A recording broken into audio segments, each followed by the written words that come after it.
हमारे मथुरा के एक महात्मा थे, उनकी नाम में बड़ी निष्ठा थी, कथा में निष्ठा थी, लेकिन ठाकुर जी के दर्शन में इतनी निष्ठा नहीं थी, सेवा में इतनी निष्ठा नहीं थी। नाम जप करते थे और 24 घंटे में से कम 20 घंटे नाम जप करते थे। भिक्षा मांगने के लिए जाते थे ब्रजवासियों के घर, और जो मधुकरी प्राप्त होती थी उसी को पाकर के अपना निर्वहन करते थे। एक मैया के यहाँ वो जाते थे। माताएं बहुत शांति का परिचय दें, जो पीछे आ रही हैं या बैठ रही हैं, बिल्कुल शांति से विराजो।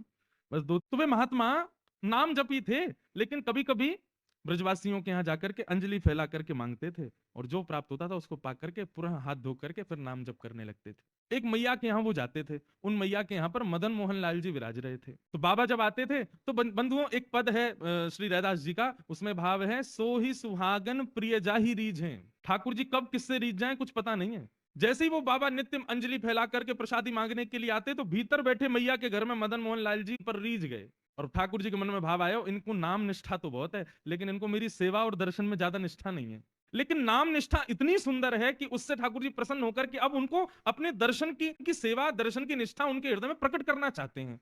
तो ठाकुर जी ने क्या किया, वो मैया रात्रि में जैसे ही ठाकुर जी को शयन करा करके सोई, तो ठाकुर जी स्वप्न में प्रकट हो गए और मैया से बोले, मैया तेरे यहाँ वो जो बाबा आवे ना मधुकर, हाँ, कल को जब वो भिक्षा मांगवे आवे ना, तो तू मोए जाके दे दियो बाकी गोद में। मैया तो रोने लगी, बोले क्यों, मेरी सेवा में कोई कमी जो आप बाबा के पास जानो चाहो? बोले ना मैया, आपकी सेवा से मैं बड़ा प्रसन्न हूँ, लेकिन अब आप थोड़े दिन की और रह गई हो, कछु दिना में आप चली जाओगी, फिर मेरी सेवा कौन करेगा? या हमारे, मैं तो अपनी व्यवस्था कर रहा हूँ, वह बाबा को जाके मुझको कल दे, अब मैं वही के पास रहूंगा।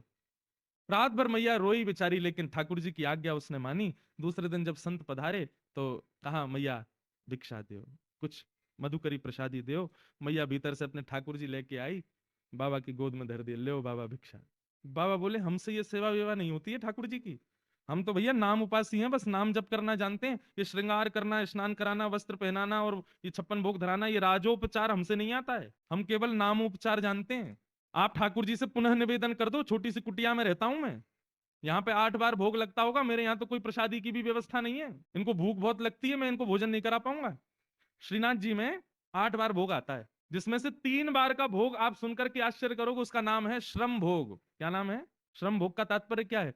ठाकुर जी को उठते ही पहले लड्डू और दूध का भोग लगता है श्रीनाथ जी को, या माखन मिश्री का भोग लगेगा। लड्डू तो विशेष है, लड्डू दूध माखन मिश्री ये सब तो आएगा ही उठते ही। यहां तक कि ऐसा वर्णन है कि श्री नंदलाल पौड़े वही रहे में उठे ही ना है, यशोदा मैया कभी पाम दबावे कभी हाथ दबावे, ठाकुर जी उठे ही ना, चदरिया ओढ़ ले, मुंह मत उठाओ।